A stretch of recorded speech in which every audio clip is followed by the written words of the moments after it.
என் தேவனே, ஏன் என்னை கைவிட்டீர்? ஏன் என்னை கைவிட்டீர்? எனக்கு உதவி செய்யாமலும் நான் கதறி சொல்லும் வார்த்தைகளை கேளாமலும்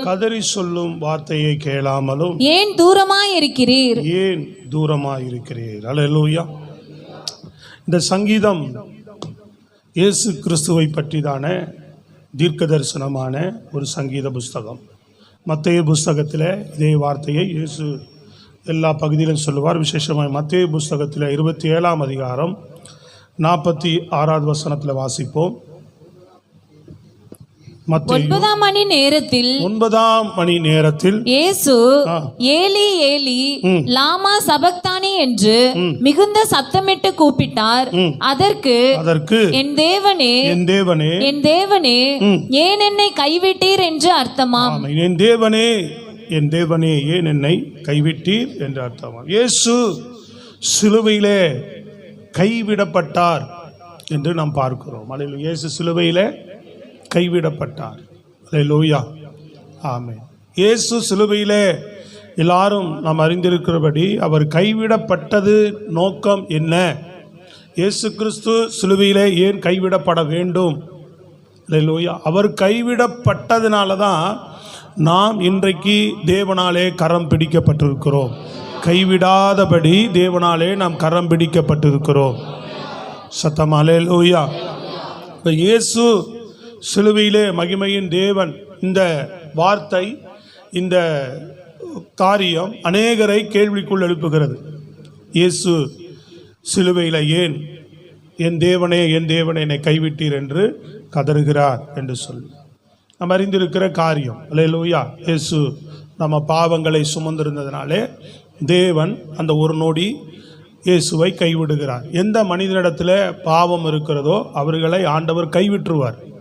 இப்போ முழு உலகமும் பாவத்துக்குள்ளாக காணப்படுகிறதுனால இந்த உலகம் கைவிடப்படக்கூடாது, உலகத்தில் இருக்கிற ஜனங்கள் கைவிடப்படக்கூடாது, நாம் கைவிடப்படக்கூடாது என்பதற்காக இயேசுவை தன்னுடைய குமாரனை இந்த பூமியில் அனுப்பி கொடுத்து அவர் நம்முடைய பாவங்களை அந்த ஒரு நொடியிலே சுமந்ததினாலே, அந்த நிலையில சுமந்ததினாலே தேவன் ஒரு நிமிடம், அதாவது இமைப்பொழுதுன்னு சொல்லப்பட்டிருக்கு. ஏசாயா தீர்க்க தரிசன புஸ்தகத்தில் நீங்கள் வாசிக்கும் போது 54ஆம் அதிகாரம் 7வது வசனத்தை வாசிக்க பார்ப்போம். 54. இமைப்பொழுது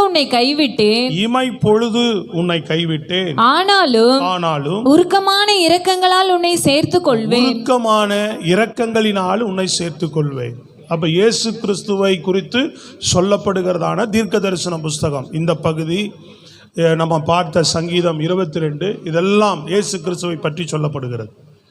இமை பொழுதுதான் அவரை கைவிட்டார் என்று சொல்லப்படும். அந்த ஒரு நொடி, அந்த சிலுவையிலே அவர் மரிக்கும் அந்த ஒரு நொடி, அந்த தருவாய் மாத்திரம்தான் அவர் கைவிடுகிறார். அந்த கைவிடுதல் என்று சொல்லும்போது நம்ம வாழ்க்கையில் நீங்கள் பார்த்தீங்கன்னு சொன்னால் பயங்கரமான ஒரு சூழ்நிலை. அந்த நிலைக்கு நம்ம போயிருந்தோம்னு சொன்னால் நமக்கு தெரியும். அநேகர் அந்த நிலைக்கு போயிருப்பீங்க. கைவிடப்படுதல் அப்படின்னா எல்லா சூழ்நிலைகளும் எல்லா காரியங்களும் நம்ம வாழ்க்கையில் கைவிடப்பட்ட ஒரு நேரம், ஒரு தருணம். எல்லா மனிதர்களும் நம்மை கைவிடப்பட்ட ஒரு நேரம், ஒரு தருணம் எந்த மனிதனுடைய வாழ்க்கையில் வருகிறதோ அது பயங்கரமான நேரம். அது அநேகருடைய வாழ்க்கையில் நம்ம வாழ்க்கையை அது சந்திக்கும். எல்லா சூழ்நிலையிலும் கைவிடப்பட்ட ஒரு தருணம், நேரம் வரும்போது அது பயங்கரமான நேரம். அப்போ அப்படிப்பட்ட மனிதர்கள் இந்த பூமியில் பல சூழ்நிலைகளிலே சத்ருவாலே, மனிதர்களாலே, உலகத்தாலே பாதிக்கப்பட்டு எல்லா சூழ்நிலைகளும் அவர்களுக்கு கைவிடப்பட்ட நிலை, எல்லா மனிதர்களும் அவர்களுக்கு கைவிடப்பட்ட நிலை. 2 காரியம் உண்டு.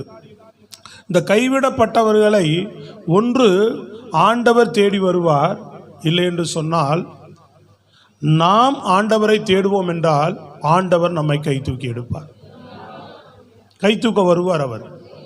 இல்லை, நாம் ஆண்டவர் யாராவது மூலமாக அறிமுகப்படுத்தப்பட்டு இயேசுவினிடத்தில் வருவோம் என்று சொன்னால் நாம் கைதூக்கி விடப்படுவோம்.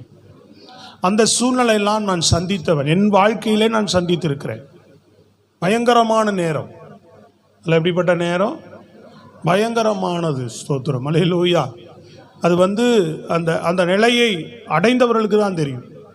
எல்லா கைவிடப்பட்ட நிலை, வேறு வழியே இல்லை எனக்கு, வேறு பாதை, அந்த பாதைக்குள்ளே போகிறவங்க பாருங்கள் அநேகர் மரணத்தை நோக்கி போயிடுவாங்க, வாழ்வை முடிக்கிறதுக்கு போயிடுவாங்க. எதுவுமே எனக்கு ஆதரவு இல்லை, எதுவுமே எனக்கு அனுகூலமாக இல்லை, எதுவுமே எனக்கு சாதகமாக இல்லை, எல்லா பகுதியிலும் தோல்வி, எல்லா இடங்களிலும் கைவிடப்பட்ட நிலை, எந்த மனிதனுடைய ஆதரவு பேச்சும் இல்லை, ஆறுதலான வார்த்தை இல்லை அப்படின்னு சொல்லும்போது அந்த நேரத்தில் மனிதன் வந்து தடுமாறுவதற்கு நிறைய வாய்ப்பு உண்டு. புரியுதுங்களா உங்களுக்கு? தவறான பாதையில் தன் மரணத்தை, தன் வாழ்க்கையை முடித்து கொள்ளக்கூட அவன் தன்னுடைய முடிவை எடுத்துக்கொள்வான். அப்படிதான் அநேகர் தன்னுடைய மரணத்தை நோக்கி போயிடுறாங்க, தங்கள் வாழ்க்கையை முடித்து கொள்ளுகிறார்கள். ஆனால் பிரியமானவர்களே, தேவன் அந்த நேரத்தில் நல்லா கவனித்துக் கொள்ளுங்க. கைவிடப்பட்ட இயேசு, சிலுவையிலே கைவிடப்பட்ட இயேசு அந்த தருவாயில் இருக்கிற மனிதனை நிச்சயமாக நான் சொல்லுகிறேன், எழுதி கொடுக்கிறேன் உங்களுக்கு. ஏன்னா என் வாழ்க்கையை நான் சந்தித்ததுனால சொல்லுகிறேன். அநேகருடைய வாழ்க்கையை தேவன் சந்தித்திருக்கிறார். அப்படி அந்த நேரத்தில் அந்த மனிதனை நிச்சயமாக ஆண்டவர் தேடி வந்தே தீர்வார். அவன் அறியாமல் அதையும் மீறி அவன் தேவனை விட்டு விலகும் போதுதான் அவன் வாழ்க்கை மரணத்தை சந்திக்கிறான். அவன் வாழ்க்கை முடிந்து போகிறது, அவன் வாழ்க்கை அதோடு முடிந்து போகும். ஆனால் அந்த தருவாயில் எல்லா சூழ்நிலையிலும் கைவிடப்பட்டு நிற்கிற ஒரு நிலையில் அந்த மனிதனை நிச்சயமாக ஆண்டவர் தேடி வந்து எந்த விதத்தில் ஆகிலும் சந்திப்பார். ஒரு அருமையான தேவ ஊழியர், அநேக ஆயிரங்களுக்கு ஆசீர்வாதமாக்கப்பட்ட ஒரு தேவ மனிதர். அவர் தன்னுடைய தகப்பனார் தாய் இறந்த பின்பு சிறு வயதிலேயே தன்னுடைய வேறு ஒரு மனைவி அவர் திருமணம் செய்தனால் அவர்களுக்கு பிள்ளை பிறந்து விட்டது. இவர் வாலிப வயது அடையும் போது அந்த பிள்ளைங்கள்லாம் சேர்ந்து என்ன செய்திருச்சுன்னு சொன்னால் அவரை துன்புறுத்தவும், இந்த சொத்துக்கோ இதுக்கெல்லாம் நீ அதிகாரி இல்லைன்னு சொல்லி இவனை ரொம்பவும் கடுமையாக நடத்த போய் அவர் வந்து ரொம்ப மனமுடைந்தவராக, இந்த காரியங்கள் எல்லாம் கண்டு மனமுடைந்தவராக தன்னை மரித்து கொள்ள வேண்டும் என்று சொல்லி அங்கிருந்து வெளியில் வந்து உறவினர்கள் வீட்டுக்கு போயிருக்கிறார். உறவினர்களும் அவரை ஏற்றுக்கொள்ளலை, சொந்த பந்தங்கள் ஏற்றுக்கொள்ளலை. அம்மா இல்லாதனால அப்பா கைவிட்டார், சித்தி கைவிட்டாங்க. அப்புறம் உறவுகள்கிட்ட போயிருக்கிறார் ஆதரவு தேடி, உறவுகளும் கைவிட்டுருச்சு அவரை. 16-17 வயசில் துக்கம் நிறைந்தவராக மரித்து போக வேண்டும் என்று சொல்லி என்ன முடிவெடுக்கலாம் அப்படின்னு சொல்லி ரயிலில் விழுந்து செத்தரலாமா, தூக்கிட்டு தற்கொலை கொள்ளலாமா என்று சொல்லி பல யோசனைகளின் மத்தியில் ஒரு மரத்தடியில் அமர்ந்திருக்கும் போது வழியில் போன ஒரு நபர் ஒரு சின்ன டிராக்ஸ் துண்டை கொடுத்துட்டு போயிருக்கிறார். அவர் அதை வாங்கி சும்மா கையில் சுருட்டி வச்சுக்கிட்டாராம். ஏன்னா அதை படிக்கிறதுக்கோ அதை வந்து வாசிக்கிறதுக்கோ அவருக்கு மனமே இல்லை, அவருக்கு அந்த இடத்துல மனமே கிடையாது. ஏன்னா அவர் வேறொரு மனநிலையில் பாதிக்கப்பட்டு உட்கார்ந்துருக்கிறார், துக்கம் நிறைந்தவராக உட்கார்ந்துருக்கிறார். சற்று நேரம் அதை படிக்கணும்னு அவர் மனம் தானா உள்ள தூண்டப்பட்டதுனால அந்த பேப்பரை விரித்து படிச்சிருக்கிறாரு. உனக்காக மரித்தேன், நீ ஏன் மரிக்க வேண்டும்ன்றது தான். கீழே தொடர்ந்து சில காரியங்கள் அதில் டாக்ஸில் இருக்கும் இல்லைங்களா, படிச்சிருப்பீங்க. இந்த வரிகளை அவர் படித்த உடனே அவர் கண்களிலிருந்து தண்ணீர் ஊற்றப்பட்டு தேவன் அவரோடு இடைப்பட்டது போல ஒரு உணர்வு ஏற்பட்டு மரிக்கக்கூடாது என்று சொல்லி தன்னந்தனி மனிதனாக அந்த ரயில்வே ட்ராக்கில் ஓரமாக படுத்துக்கொண்டு அங்கே இருக்கிற புளியங்காய் இருக்கும் தெரியுங்களா, அதை பறித்து பசிக்காக சாப்பிட்டுட்டு அங்கே இருக்கிற தண்ணீரை குடிச்சிட்டு அங்கே இருக்கிற ரயில்வே ஸ்டேஷன்லேயே குளிச்சுட்டு இப்படியே சுற்றிட்டு இருக்கும்போது பக்கத்தில் அருகாமையில் இருக்கிற ஒரு சபைக்கு போய் அங்கே ரட்சிக்கப்பட்டு தொடர்ந்து அங்கேயும் ரயில்வே ஸ்டேஷன்லையும் இப்படியே படுத்து கொண்டிருந்தவன் ஒரு ரயில்வே ஸ்டேஷனில் அந்த இருக்கிற ஒரு நபர் அவருக்கு இவர் சுவிசேஷம் சொல்ல போய் அவர் வாழ்க்கை, அவர் அந்த இயேசு என்னை இப்படி மீட்டதை இவர்கிட்ட சொல்ல போய் அவர் இயேசுவின் அன்பை சொன்னதுனால அவர் வீட்டுக்கு அழைச்சிட்டு போயிருக்கிறார்.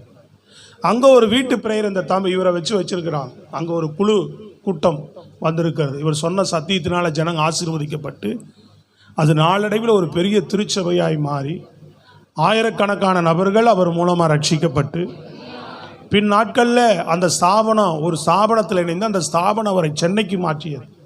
சென்னையில் வந்து அவர் பெரிய ஒரு சும்மா அங்கே அந்த ஊழியத்தை அப்படியே கொடுத்துட்டு வந்துட்டார் மாற்றுறதுனால. சென்னையில் வந்து ஒரு ஊழியத்தை தொடங்கி சென்னையில் ஆயிரக்கணக்கான மக்களை ரட்சித்து கிளை சபைகள் அநேகம் உருவாக்கி கடந்த 2 ஆண்டுகளுக்கு முன்பாக தான் அவர் கர்த்தருக்குள் மரித்தார். எங்களுக்கு நல்ல சாமுவேல் ராஜ் என்று சொல்லக்கூடிய அருமையான தேவ ஊழியர். அவர் 17 வயதில் மரிக்க வேண்டியவர் அநேகம் ஆயிரமான மக்களுக்கு ஆசீர்வாதமாக எல்லாராலும் கைவிடப்பட்ட நிலையில் இருந்ததுனால பாருங்க, ஆண்டவர் அந்த டிராக்ஸ் மூலமா அவர் அவனை தேடி வந்து கைவிடப்பட்டவனை தேவன் கை தூக்கி எடுத்தார். ஹல்லேலூயா. அதனால நம்ம வாழ்க்கையில நல்லா கவனித்துக் கொள்ளுங்க. நம்ம கைவிடப்பட்ட எந்த நேரத்திலும் நீங்க கலங்க தேவையில்லை. கைவிடாத எனக்கு ஒரு தேவன் எனக்கு இருக்கிறார். எனக்காக சிலுவையில கைவிடப்பட்டார்.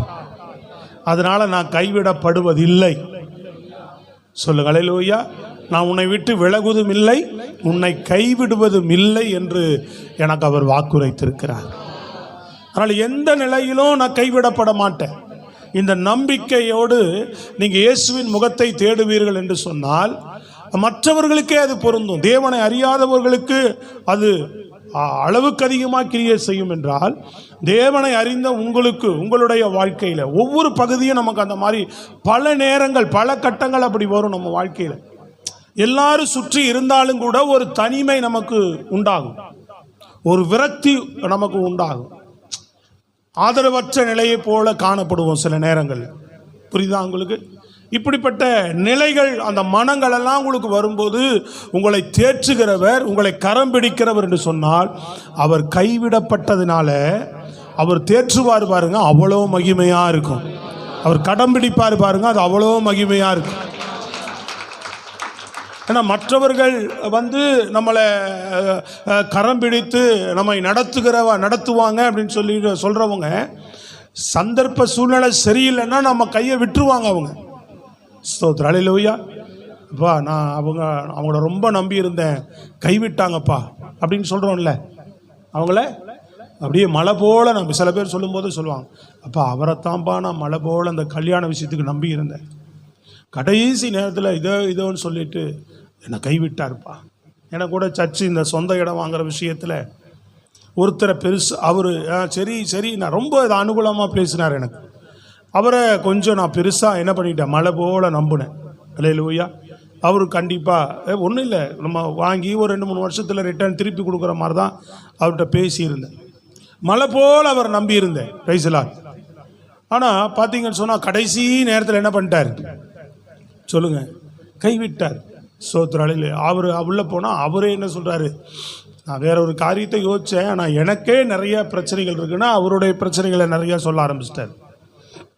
அப்போது பல நேரங்களில் நீங்கள் மலை போல நம்பி இருக்கிறவர்கள் என்ன செய்திருவாங்க, அப்பா என்னை கைவிட்டாங்களே, ஹல்லேலூயா, இவங்கள தான் நான் நம்பி இருந்தேன். அதனால தான் சொல்லுவோம், நீங்கள் யாரையும் நம்பி இருக்கக்கூடாது. இயேசுவின் மேலே நம்பிக்கை வச்சா நீங்கள் கைவிடப்படுவதே இல்லை.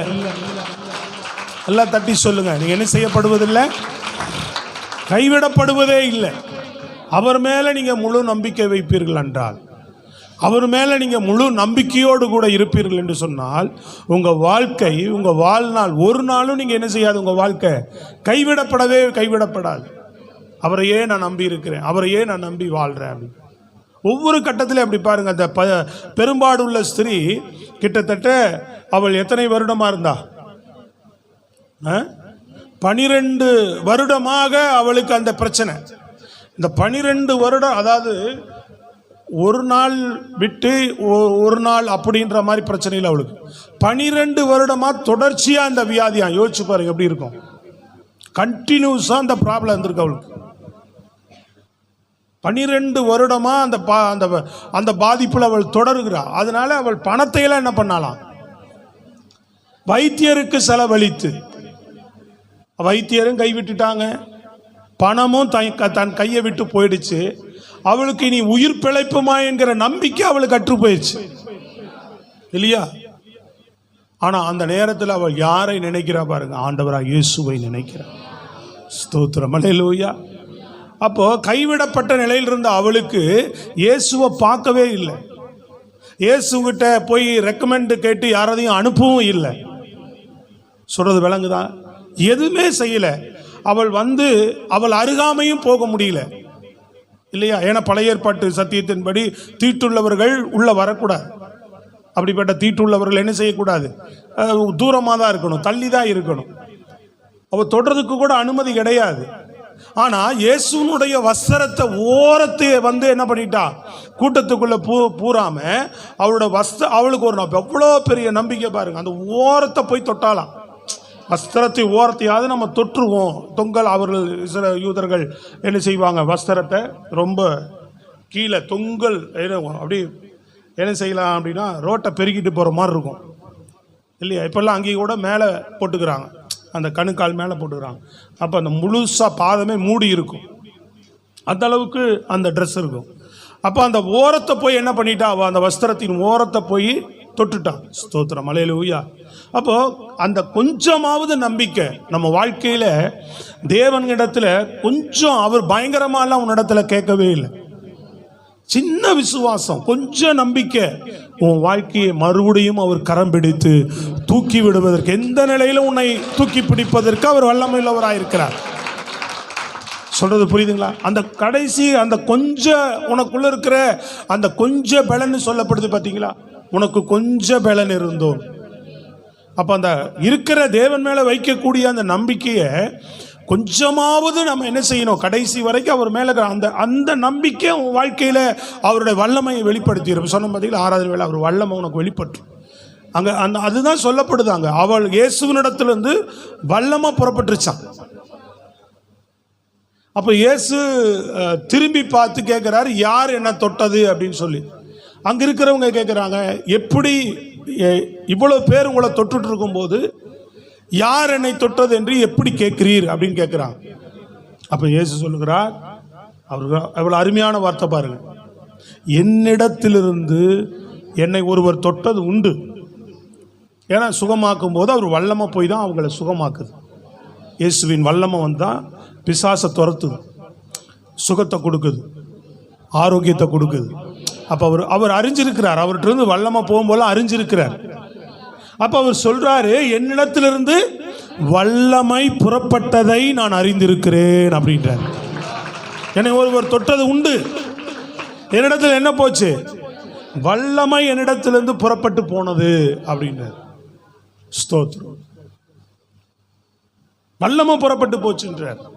அப்போ நல்லா கவனிங்க, இயேசுவினுடைய வல்லமை தான் உங்களை சுகமாக்கக்கூடியது. இயேசுவினுடைய வல்லமை தான் உங்களுக்கு அற்புதங்களை செய்யக்கூடியது. இயேசுவினுடைய வல்லமை தான் உங்கள் வாழ்க்கையில் எல்லாவற்றையும் கொண்டு வரக்கூடியது. அதுக்கு கொஞ்சமாவது அந்த நம்பிக்கை பாருங்க. நீங்கள் அந்த நம்பிக்கையோடு அவருடைய இருதயத்தில் இருக்கும்போது அவரோட வல்லமை ஆட்டோமேட்டிக்காக உங்கள் வாழ்க்கையில் வர ஆரம்பிச்சிடும். ஆட்டோமேட்டிக்காக அந்த வல்லமை உங்கள் வாழ்க்கையில் ஒரு அற்புதத்தை செய்ய ஆரம்பிச்சிடும், ஒரு கிரியை நடப்பிக்க ஆரம்பிக்கும். அப்போ தேவனுடைய வல்லமை நம்ம வாழ்க்கையில் வெளிப்பட வேண்டும். அதுக்கு அவர் ஜீவனை கொடுத்திருக்கிறார். புரியுதுங்களா உங்களுக்கு? உங்கள் வாழ்க்கையில் ஒரு எதிர்பாராத மகத்தான செயல்கள், காரியங்களை என் தேவனால, என் இயேசுவால செய்ய முடியும். எந்த நிலையிலும் தூக்கி உங்களை நிறுத்த முடியும். கவனிக்கிறீங்களாம்மா? குழந்தை வச்சுருக்கோங்க, பின்னாடியே உட்காந்துங்க, மாமா பாப்பா அப்படி பின்னாடி போயிடுங்க. உங்களுக்கு ஃப்ரீயாக இருக்குது, வெளியே போகிறது வரனா கூட அப்படி பின்னாடி போயிடுங்க, நல்லா ஃப்ரீயாக உட்காந்துக்கலாம். உள்ளே அனுப்பிச்சிருக்குமா, அந்த பின்னாடி கேப்பில் அனுப்பிச்சிருங்க. அப்படி உட்காருங்க, அப்படி உட்காருங்க. ரைட், ப்ரைஸ் எல்லாம் ஹல்லேலூயா. நல்ல கையை உயர்த்தி சத்தமாக சொல்லுங்க, முழு பலத்தோடு நல்ல சத்தமாக ப்ரைஸ் எல்லாம். அப்போது அந்த அந்த அந்த வல்லமை எத்தனை பேர் என் வாழ்க்கையில் வெளிப்படும். சும்மா நம்ம இன்றைக்கி என்ன செய்கிறோம் பிரியமானவர்களே, நம்ம வர்றதும் போகிறதுமா இருக்கிறோம். இன்றைக்கு நான் உங்களுக்கு சொல்லுகிறேன், இன்றைக்கி இவ்வளவு பெரிய கூட்டமான உள்ள ஆண்டவரை எல்லாத்தையும் விட்டுட்டு இன்றைக்கி அவரை மரணத்தை நினைக்க, துதிக்க, தேட ஓடி வந்திருக்கிறோம். ஆனால் பல நேரங்களில் நான் சொல்கிறேன், இங்கே இருக்கிற 90% மேலே என்னால் சொல்ல முடியும், 99 சொல்ல முடியும். ஏன்னா ஆவியில் உணர்த்தப்பட்டு சொல்லுகிறேன், பல நேரங்களும் உங்கள் வாழ்க்கையில் நீங்களே நம்பிக்கை இல்லாமல் உட்காந்துருக்கிறீங்க. ஏதோ பேலன்ஸாக பண்ணிக்கிட்டு ஓடுகிற கிறிஸ்துவ வாழ்க்கை இல்லை பிரியமானவர்களே. அப்போ பேலன்ஸ் பண்ணிக்கிட்டு நீங்கள் உங்களை தொடர்ந்து வாழ்வீங்கன்னு சொன்னால், அப்படியே நம்ம பயணிப்போம்னு சொன்னால், உங்கள் வாழ்க்கையில் தேவன் செய்யக்கூடிய கிரியைகளை நீங்கள் பார்க்கவே முடியாது. புரியுதா உங்களுக்கு? இதுக்காக கர்த்தரிடத்தில் நெருங்குவதும் இல்லை, அவர் மேலே நம்பிக்கை வைப்பதும் இல்லை, அல்லது என்னை எப்படியா இல்லை. பாருங்க, எந்த நிலையிலும் அவர் அந்த கடைசி தருவாய், அது பயங்கரமான நேரம், சீசர்கள் கைவிட்டு ஓடிட்டாங்க இல்லையா? நீங்கள் அந்த சங்கீதம் முழுவதும் அப்படிதான் இருக்கும். அவரை பார்த்து தலையை துலுக்கினார்கள். அங்கே அவ்வளவு வேதனையாக அவர் இருக்கும்போது, தண்ணீர் தாகத்துக்காக கேட்கும்போது கசப்பான காடியை எடுத்து கொடுத்தாங்களாம் அவருக்கு. நல்லா நல்லா அந்த தாகத்துக்கு, தாகமாக இருக்கிறேன்னு கேட்கும்போது நல்ல தண்ணீர் எடுத்து கொடுக்கல. எப்படிப்பட்ட தண்ணீரை கொடுத்தாங்க? கசப்பான காடியை. பரிகாசம் பண்ணுறாங்க அவரை. அவர் வஸ்திரத்தை எல்லாம் உருகிட்டு உட்காந்து எல்லாரும் ரவுண்டு கட்டி என்ன பண்ணுறாங்க? அவர் சீட்டு போடுறாங்க. அவர் வஸ்திரத்தை யாருக்கு விழும்? ஒருத்தன் எனக்குன்றான், ஒருத்தன் உனக்குன்றான் வஸ்திரத்தை. அப்போ எல்லார் பேர்லேயும் சீட்டு போடுவோம். யாருக்கு சீட்டு விழுவுதோ அவன் இந்த வஸ்திரத்தை எடுத்துக்கிட்டோம் அப்படின்னு சொல்லி அவர் வஸ்திரத்தின் பேரிலே சீட்டு போட்டார்களாம். புரியுதுங்களா உங்களுக்கு? அப்போ அவ்வளவு கடுமையான, கஷ்டமான, மகா கொடுமையான, அதாவது எப்படின்னு கேட்டிங்கன்னா சாதாரணமாக இல்லை, சும்மா ஏதோ அங்கே அவரை உட்கார வச்சுருக்கிறாங்க அப்படின்ற, வெயிலில் உட்கார வச்சுட்டாங்கன்ற மாதிரி இல்லை. அவர் ஏற்கனவே 39 அடிகள் அடித்து சிலுவையில் சவுக்கால் அடித்து, அது சவுக்கு எப்படி இருக்குமா? நீட்டாக இருக்கும். அதில் நடுவில் இருக்கிற அந்த கவுட்டி போல் இருக்குமா, 4 பக்கம் குக்கி, எல்லா பக்கம் குக்கிகள் இருக்கும், இரும்பு கம்பி மாதிரி இருக்கும். ஸ்தோத்திரம். நான் ரட்சிக்கப்பட்ட புதுசில் எனக்கு இப்படி ஒரு தரிசனம் வந்துச்சு. ரட்சிக்கப்பட்ட புதுசு, இதை பற்றிலாம் அப்போல்லாம் ஸ்டடியும் கிடையாது, இதை பற்றி கேள்விப்பட்டதில்லை. சவுக்குனாவே எங்கள் ஊரில் என்ன நினைப்போம்? ரோட்டில் இன்னும் அடிச்சுக்கிட்டு இருக்கிறான் பார்த்தீங்களா, சவுக்கில் இப்படி அடிச்சுக்கிறான்ல, அதுதான் சவுக்கு அப்படின்னு நினச்சிக்கிறோம். நம்ம அதான் நினச்சிட்டு இருந்தேன். இப்படி தான் இந்த சவுக்கில் தான் இயேசு அடிச்சிருப்பாங்க. ஏன்னா பழைய இயேசுவின் படத்தில், தமிழ் படங்கள்லாம் அப்படி தான் காமிச்சிருப்பாங்க இல்லை. இப்போ தான் லேட்டஸ்ட்டாக அது போய் ஆராய்ச்சி செய்து ரோமர்கள் எப்படிப்பட்ட சவுக்கு வச்சுருந்தாங்க அப்படிலாம் புரிஞ்சு அது மாதிரி இப்போ லாஸ்ட்டில் படம் எடுத்தான். ஆனால் அப்போ 96 நான் ரட்சிக்கப்பட்ட புதுசில் நான் ஒரு பெரிய சவுக்கு, அதாவது ஒரு கம்பி மாதிரி இருக்குது, நீட்டாக கம்பி, ஒரு குச்சி மாதிரி கம்பி மாதிரி நீட்டி இருக்குது, நடுவில் உள்ள கவிட்டி போல் ஒரு கீழே அப்படியே புள்ள கொக்கிகளாக இருக்குது. அதனால் நான் என்னை அடித்துக்கொள்கிறேன். சொப்பனத்தில் நான் பார்க்குறேன், அதால் என்னை அடித்து கொள்வது போல் நான் பார்க்குறேன். வித்தியாசமாக இருக்குது. இதே ஒரு பெரிய மூத்த ஊழியரிடத்தில் நான் இதை குறித்து சொன்னேன். ஏன்னா என் மனசை ரொம்ப பாதிச்சுது, இருதயத்தில் ஆழமாக எனக்கு ஒரு மாதிரி இருந்துச்சு. அதனால் இதை போய் நான் அவரிடத்தில் நல்லா அந்த நாட்கள் உபவாசம் பண்ணி நல்லா ஜெபித்து கொண்டிருக்கிற நாட்கள்.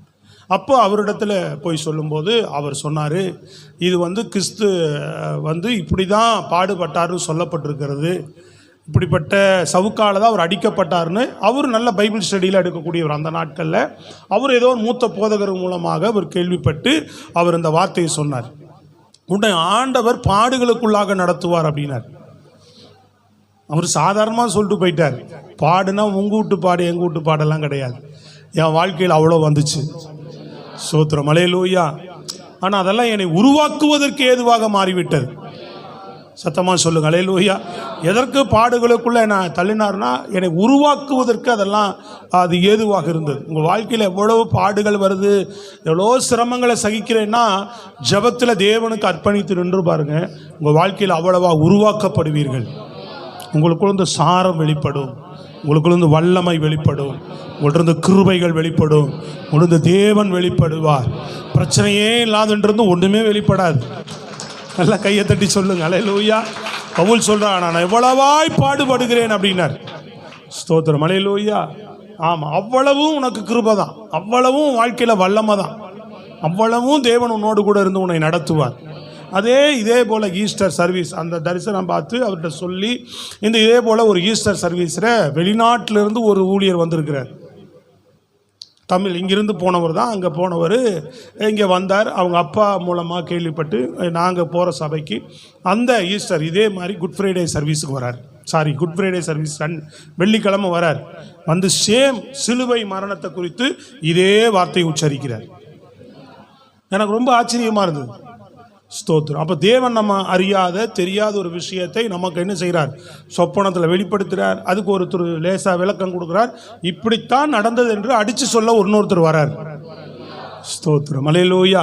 அப்போ இயேசு கிறிஸ்துவை அடிக்கும் போது அதான் பார்த்தீங்களா, போட்டால் அந்த இழுக்கும் போது சதைகளை பிச்சுக்கிட்டு வரும். உள்ளே இருக்கிற எலும்புகள், நரம்புகள், இந்த உள்ளே இருக்கிற ஜவ்வு எல்லாத்தையும் என்ன செய்யும்? இழுத்துக்கிட்டு வரும். அந்த அளவுக்கு கொடூரமாக அடித்து அவர் என்ன பண்ணாங்க, ரத்தமெல்லாம் ஏற்கனவே கெட்செமனே தோட்டத்தில் பாதி விட்டுட்டார், மீதி சிலுவை அடியினால் விட்டுட்டார். முள்முடி, அவருடைய முள்முடி வச்சு அடிக்கும்போது அந்த உள்ளுக்குள்ளே இருக்கிற மூளை நரம்பு, இந்த கண்ணுடைய நரம்புக்குள்ளெல்லாம் ஒரு கண்ணு பார்த்தீங்கன்னா அவருக்கு அப்படி ஆயிடுச்சான். கண்ணுடைய நரம்புக்குள்ளெல்லாம் அந்த முள்முடி பூந்துட்டு அடிக்கும்போது போயிடுச்சுன்றான். புரியுதுங்களா? இதுக்கு மேலே ஒரு பலுவான எவ்வளவோ வெயிட் கிலோ நிறைந்த ஒரு அவர் தாங்க, அதாவது அந்த நேரத்தில் அவரை யாராவது தாங்கி பிடிச்சிட்டு போகும். சொல்கிறது விளங்குதா? ஒரு உடல்நலம் முடியாமல் போயிட்டோம்னா, நம்ம பலவீனம் ஆயிட்டோம்னா நம்மளை என்ன செய்வாங்க, யாராவது பிடிச்சிட்டு போகணும், நம்மளை தாங்கி பிடிக்கிற நிலைமை வந்துடும். ஏன்னா பலவீனம் ஆயிடுவோம். ஆனால் அப்படிப்பட்ட ஒரு நிலையில் அவரை என்ன செய்ய வைக்கிறாங்க, ஒரு பாரமான சிலுவையை சுமக்கும்படியாக வைக்கிறாங்க. ஸ்தோத்திரம், ஹல்லேலூயா. ரொம்ப பாரமான, அது எப்படின்னு கேட்டிங்கன்னா, ஒரு மலை உச்சியின் மேலே ஏறணும், கொல்கதா மலை. எப்படிப்பட்ட நேரம் அப்படின்னு கேட்டிங்கன்னா, நல்ல மதியம். இப்போ மதியத்தில் வெளியில் உட்காந்து நல்ல மொட்டை வெயிலில் உட்காந்து மாடியில் எது டென்ட்டும் போடாமல் நம்ம ஒரு 2 ஹவர் ஆராதனை நடத்துவோம்னா நம்ம எப்படி யோசிப்போம்? சொல்கிறது விளங்குதாங்க? இப்போ ஏசி இல்லைனாவே ரொம்ப யோசிப்போம். இப்போ அப்படி நிலைமைக்கு ஆளாயிட்டோம் நம்மெல்லாம். சொல்கிறது விளங்குதாங்க? கரங்களை வைத்து நல்லா சத்தமாக சொல்லுங்களேன். ஏன்னா அப்போ உடனே நமக்கு கஷ்டமாகும். செப்பல் இல்லாமல் நடந்தால் பார்த்தா என்ன ஆகிடும்? ஒரு தம்பி அன்னைக்கு அப்படி தான் வரான், கால் அப்படி மார்ச் மாதம் அதுக்கே அவனுக்கு பற்றிக்குது, செப்பல் இல்லை அப்படின்ட்டு ரொம்ப வந்துட்டு எனக்கு சாப்பாட்டுக்கு மட்டும் ஏதாவது 10 ரூபா கொடுங்கண்ணா. நான் அவனுக்கு முதல்ல போய் செப்பல் தான் வாங்கி கொடுத்தேன். 10th படிக்கிற பையன் வந்துட்டு, எங்கள் அப்பா இல்லை, கஷ்டம் ஐயா, என்ன பண்ணுறீங்க, ஆஸ்பத்திரியில் என்ன பாட்டு ஊன்றான், ஒரு மாதிரி பேசுகிறான், சாப்பாடு காசு எதாவது கொடுங்க அப்படின்னு அப்படி இப்படின்னு காலை தேய்ச்சிட்டே இருந்தேன். என்னடா, நான் செப்பல் இல்லை, வரும்போதே ரொம்ப கஷ்டமாயிடுச்சு, நடந்தே வர முடியல, நான் ஐஓசிலேருந்து நடந்து வரேன். இப்போ எங்கடா போகிறேன், இன்னும் இங்கே உள்ளுக்குள்ள எங்கேயோ கல்மண்டபம் போகிறேன்றான். வாடான்னு அவனை வண்டியில் கூட்டிகிட்டு போய், அவனுக்கு ஒரு கஷ்டமாக இருக்குது நமக்கு. ஏன்னா அந்த சூடு இதில் நடந்தால் எவ்வளோ கஷ்டம்னு நமக்கு தெரியும். அதனால் முதல்ல செப்பல் போடும் அப்படின்னு சொல்லி செப்பல் வாங்கி கொடுத்தேன். 10 ரூபா மட்டும்தான் சாப்பாடு கேட்டான். செப்பல் வாங்கி கொடுத்தேன், நான் மைண்டு மாறிடுச்சு. சரிடா, நான் என்ன நினச்சேன், 10 ரூபா கொடுத்து எங்கள் அம்மா ஹோட்டலில் சாப்பிட போகிறான், பக்கத்தில் ஏதாவது ஒரு நல்ல ஹோட்டல், சைவ ஹோட்டல் இருந்தால் நல்லா, அது இதுக்கு அங்கே நல்லா இருக்குமா அப்படின்னு கேட்டேன். ஒரு பிரியாணி வாங்கி கொடுத்துருங்களேன் அப்படின்னா. நம்மளாம் அப்படி தான், உட்கார்றதுக்கு இடம் கொடுத்தா என்ன பண்ணுவோம், படுக்கிறதுக்கு இடம் கேட்போம். என்ன பண்ணான், பெரிய பிரியாணி கடையாக காட்டுறான், அது ஒரு பிரியாணி வாங்கி கொடுத்துருங்களேன் அப்படின்றான். நான் சொன்னேன், டேய் நீ முதல்ல என்கிட்ட 10 ரூபா தான் கேட்டேன், நான் உனக்கு செப்பல் வாங்கி கொடுத்துட்டேன், இதுக்கப்புறம் உனக்கு ஒரு நல்ல சாப்பாடு வாங்கி கொடுக்கணும்னு நினைக்கிறேன். நீ படிக்கிற பையன், இப்படிலாம் என்ன செய்யக்கூடாது, அவனுக்கு அட்வைஸ் கொடுக்கணும்ல. ஆனால் நாங்கள் அன்பில் செய்கிறது, நீ இப்படி கேட்டு பழகக்கூடாது. நீ நல்லா படித்து நீ 4 பேருக்கு உதவி செய்கிற பிள்ளையாக மாறணும். இதெல்லாம் தப்பு, இப்படிலாம் இருக்கக்கூடாதுன்னு அட்வைஸ் கொடுத்து கையில் காசு கொடுத்து போ, வீட்டில் போய் சாப்பிடு அப்படின்னு சொல்லி, வீட்டு எங்கே இருக்குது, இப்போ தான் செப்பல் போட்டி இல்லை, போ. அவன் பிரியாணி கேட்டவனு வாங்கி கொடுக்கல நான். அது வயசானவங்க வேறு நிலைமைனா வேறு, இப்படி வாங்கி கொடுத்தா அவனுக்கு அதே பழக்கம் வந்துடும். இப்படி போய் 4 பேர்கிட்ட கேட்டால் கொடுப்பாங்க போல் அப்படின்னு நம்ம கெடுத்துடக்கூடாது. அதனால் தேவையானதை மட்டும் செஞ்சு போ. இப்போ வீட்டுக்கு தானே போகிறேன், இப்போ சாப்பாடு இருக்குள்ள, மதியம் இருக்கும், அப்போ சாப்பிடு போ அப்படி. பிரைஸ் எல்லாம் ஹல்லேலூயா. அப்போ அவ்வளவு அந்த கொல்கதா மலை அப்படின்றது நீங்கள் பாருங்கள், சாதாரணமாக அப்படி கஷ்டம். 10 மணி 11 மணி சூழ்நிலையில் அவர் அந்த கொல்கதா மலையில் அது எப்படி அடித்து அவரை சுமக்க வைக்கிறாங்க. அதுக்கு தான் அந்த சீமோன் அப்படின்றவனை வழியில் கண்டு அவனை என்ன பண்ணாங்க, இந்த சிலுவையை சுமக்கும்படி அவனை வற்புறுத்தினாங்க. செய்தி கவனிக்கிறீங்களாம்மா? நல்ல சத்தமாக சொல்லுங்கள், கையை உயர்த்தி நல்லா முழு பலத்தோட ஹல்லேலூயா. அந்த சீமோனை கண்டு அவர் ரொம்ப சிரமப்படுறதை பார்த்துட்டு சும்மா ஒத்தாசைக்கு அவருக்கு சப்போர்ட் பண்ணு அப்படின்னு அவரை சப்போர்ட் பண்ண வைக்கிறாங்க. அப்போ அந்த மலை மேலே ஏறி போகணும், இவ்வளோ அடிகளையும் வாங்கிட்டு எது மேலே ஏறி போகணும், மலை மேலே ஏறி போகணும். தாகம், ஒரு சொட்டு தண்ணீர் கிடையாது. எப்போ இருந்து, இரவு 12 மணிலிருந்து அடுத்த நாள் 12 மணி வரைக்கும். புரியுதுங்களா உங்களுக்கு? இரவு 12லேருந்து அடுத்த நாள் கிட்டத்தட்ட எத்தனை மணி நேரம் வருது, 12 மணி நேரம் என்ன பண்ணிட்டு இருக்கிறாங்க, அவரை விசாரணைக்கு உட்படுத்தி கடுமையாக, தூக்கம் இல்லாமல் கொடுமையாக அவரை மன உளைச்சலுக்கு உள்ளாக்குறாங்க. இவ்வளவும் தாங்கினார். எல்லாரும் சுற்றி சீசர்கள் ஆதரவாக இருந்தவங்க, கூடவே வந்தவங்க, எந்த நேரம் உதவியாக இருந்தவங்க யாருமே கிடையாது. தனிமையாக இருந்தார். ஹல்லேலூயா. அந்தரத்தில் தொங்க விட்டாங்க. தன்னந்தனிமையா. இதில் பக்கத்தில் இருக்கிறவங்க ஒருத்தர் பரியாசம் பண்ணுறான். யார்? சிலுவையில் இன்னொரு அடிக்கப்பட்டவன் கூட பரியாசம் பண்ணுறான் அவரை. அப்போ இவ்வளவும் சகிச்சு கைவிடப்பட்டார் அப்படின்றது எதற்காக? தேவகுமாரன். நல்லா கவனிக்கணும். இந்த அறிவு, இந்த வெளிச்சம், இந்த சத்தியம் புரிந்து நம்ம ஆவியில சொல்லணும், இயேசு எனக்காக இவ்வளவு பாடுபட்டு கைவிடப்பட்டார்னா நான் நிச்சயமா என் வாழ்க்கையில என் சூழ்நிலை எந்த நிலையிலும் ஆண்டவர் என்ன செய்ய மாட்டார், கைவிட மாட்டார். இப்போ உதாரணத்துக்கு எடுத்துட்டீங்கன்னா பெரும்பாடுள்ள ஸ்திரீ கூட ஒரு வியாதியில வந்தான். இளைய குமாரனை பாருங்க, பாவம் பண்ணிட்டான், அவன் தப்பு பண்ணிட்டான், அவன் தகப்பனை விட்டு போயிட்டான் இல்லையா, பணத்தை வாங்கிட்டு நண்பர்களை நம்பி போயிட்டான். இப்ப நண்பர்கள் கை விட்டுட்டாங்க. அவன் உங்க சுத்தி இருந்த யாரெல்லாம் உதவிக்கு இருந்தாங்களோ எல்லாரும் அவனை பணம் போன உடனே எல்லாரும் டோட்டல் அவனை கை விட்டுட்டாங்க. எஜமான்ட்ட வேலைக்கு போறான், எஜமான் அவனை கை விட்டுட்டான். எதுல? சாப்பாடு கொடுக்கறதுல. சாப்பாடு சரியா கொடுக்கல, வேலை மட்டும் வாங்குறான். ஏதோ தங்கறதுக்கு இடம் கொடுத்துருக்கான். அப்ப அவனுக்கு பசியினால என்ன வருது? வேலை செய்யும் போது அங்க பன்றிக்கு போட்டிருக்கிற தவிடு, அங்க வச்சிருக்கிற அது குடிக்கிற அசுத்தமான அந்த கழிவு நீர்களை நம்ம குடிக்கிறதுக்கு அவன் ஆசையா இருந்தான், அவ்வளவு பசி. அப்ப அப்பா வீட்டு வந்துட்டோம், நம்பி வந்த நண்பர்கள் கைவிட்டு போயிட்டாங்க. சுற்றி எஜமான், நம்ம வேலை செய்கிற எஜமான் நம்மளை கைவிட்டார். எல்லாம் இன்னொரு பக்கம் அவனுக்கு பாவம், அவன் பண்ணது தப்பு. அப்போ மறுவாழ்க்கை என்ன அப்படின்னு யோசிக்கும் போது தேவனை நோக்கி பார்க்குறான் பாரு. அப்போ நம்ம நல்லா கவனித்துக்கொள்ளும். உங்கள் வாழ்க்கையில் தவறே நீங்கள் செய்திருந்தாலும், உங்கள் வாழ்க்கையில் மீறுதலே இருந்தாலும், உங்கள் வாழ்க்கையில் நீங்கள் தடுமாறி இருந்தாலும் கூட நான் உங்களுக்கு சொல்லுகிறேன், நீங்கள் அந்த நேரத்தில் கூட அல்லேலூயா இயேசுவை நோக்கி நீங்கள் பார்க்கும்போது, ஸ்தோத்திரம் அல்லேலூயா, அந்த உதவி அவனுக்கு கிடைத்தது. அந்த உதவி யாருக்கு கிடைத்தது? இளைய குமாரனுக்கு. தன் தகப்பனுடைய, தன் தேவனுடைய உதவியும், தன் தகப்பனுடைய உதவியும், எல்லா உதவியும், அதாவது மன்னிப்பு முதல்ல நீங்க தேவனிடத்தில் பெற்றாதான் நீங்க எல்லா இடத்துலையும் மன்னிப்பை பெற முடியும். ஒரு சத்தமா சொல்லுங்க பாப்பா. மன்னிப்பை நீங்க தேவனிடத்தில் பெற்றாதான் நீங்க எல்லா இடத்திலும் மன்னிப்பை பெற முடியும். சொல்றது விளங்குதாங்க? கர்த்தரிடத்தில் மன்னிப்பு பெறணும். நீங்க மன்னிப்பு கர்த்தரிடத்தில் பெறாம நீங்க யாரிடத்துல மன்னிப்பு கிடைச்சிரும், மற்ற மனிதன்கிட்ட தயவு கிடைச்சிரும் நினைச்சீங்கன்னா ரொம்ப ரொம்ப கஷ்டம். அது கூடாத காரியம். சொல்றது எத்தனை பேருக்கு விளங்குது? அதனாலதான் நீங்க முதல்ல உங்களை தாழ்த்துவது எங்க தாழ்த்தணும்? தேவனுடைய சமூகத்தில் தாழ்த்தணும். கர்த்தரிடத்தில் நீங்க மன்னிக்க, உங்க உண்மையான உணர்வோடு உங்கள் தவறுகளை கர்த்தரிடத்தில் அறிக்கை செய்து, நான் செஞ்சதெல்லாம் எதுவுமே சரின்னே சொல்லக்கூடாது. சில நேரங்கள் விசேஷமாக இந்த கடன் வாங்கினவர்கள் சில காரியங்கள்லாம் நியாயப்படுத்தவே கூடாது. நான் கடந்த முறையே ஒரு தம்பிக்கு கடன் பிரச்சனை, இந்த காரியங்கள்லாம் விலக்கி காட்டி நான் நிறைய இங்கே பார்த்துட்டேன். நம்ம சபையில் நான் யாருக்கு அட்வைஸ் கொடுக்கறனோ, ஏம்மா பைபிள் உனக்கு இது கேட்கறது புரியுதோ இல்லையோ, பைபிள் படிக்கக்கூடாது, செய்தி கேளுங்க, ஓரளவுக்காவது புரியும். பைபிள் படிக்கக்கூடாது, செய்தி என்ன சொல்கிறாங்களோ அதாங்க. நான் கடன் பிரச்சனைகள்லாம் பார்த்துருக்குறேன். அட்வைஸ் கொடுத்தும் கூட அந்த அட்வைஸ் படி நடக்காமல் மறுபடியும் பிரச்சனையில் மாட்டினாலுக்கு தான் இருக்கிறான். அப்படிதான் இருப்பாங்க. நான் எப்போ அட்வைஸ் கொடுத்தனோ அதோட சபைக்கு கூட கொடுக்குற காணிக்கைன்னு பாட்டிடுவாங்க. ஐயாவுக்கு பிரச்சனையெல்லாம் தெரிஞ்சு போச்சுல்ல அப்படின்ற மாதிரி. அங்கே தான் உனக்கு பிரச்சனையே ஸ்டார்ட் ஆகுது. தீர்வு சொல்லி கொடுப்போம், அந்த தீர்வை சரிப்படுத்திக்க தெரியாமல் இன்னைக்கும் அதிலிருந்து வெளியில் வராத ஆட்கள் இருக்கிறாங்க. எனக்கு ஒன்றுமே புரியல. அப்போ என்ன தேவன்கிட்ட சரியாக கிட்ட வராதனால தான், இந்த அறிவு இல்லாதனால தான் இந்த தொடர்ந்து இந்த படிப்பட்ட பிரச்சனையில் மாட்டியிருக்கு. அவ்வளோ ஒரு தம்பிக்கு அட்வைஸ் கொடுத்து எல்லா பிரச்சனையும் சால்வ் பண்ணி அவன் வீட்டுக்கு தேவையான பொருளும் ஆண்டவர் அனுகூலமாக்கி கொடுத்தார். நேற்றுக்கு ததகா புதகான்ட்டு வரான்ட்ட, ஐயா ரொம்ப வெயிலாக இருக்குது, ஒரு ஏர் கூலர் வாங்கிலான்ட்டு இருக்கிறேன். சந்தோஷம்பா, ஏர் கூலரில் ஏசி கூட வாங்கு. எப்படி வாங்குறேன்?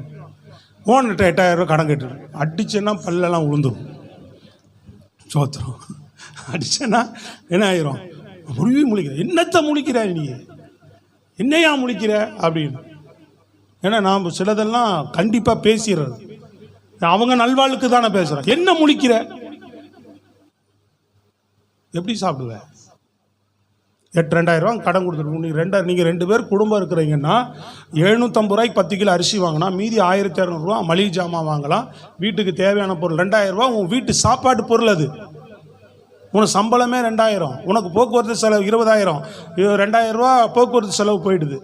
நீ தசம்பா காணி கொடுக்குற, அது ஒரு 2000 2500 போயிடுது. வீட்டு வாடகை 6000 7000 போயிடுது. மீதி 12000 வச்சு எப்படி குடும்பம் நடத்துவேன்? இதில் அவன் ஒரு 2000 பிடிச்சிக்குவான்.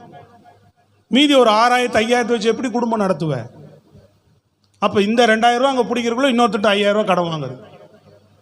ஏன்னா வீட்டுக்கு பட்ஜெட் குறையுது இல்லை, மளிகை கடையில் கடன் வைக்கிறது. அந்த மளிகை கடைக்காரன் கடன் கொடுக்குறதுக்கு இன்னொரு ஆள்கிட்ட 5000 வாங்குறது. அப்போ மொத்தமாக என்ன பண்ணுறது? பிரச்சனையாக இருக்கணும். ஒரு 10000 ரூபாய் ஒருத்தண்ட வாங்கினா எல்லா பிரச்சனையும் தீர்ந்துன்னு வாங்குவான். அது உனக்கு 1,00,000 ரூபாயா மாறும் கடன்.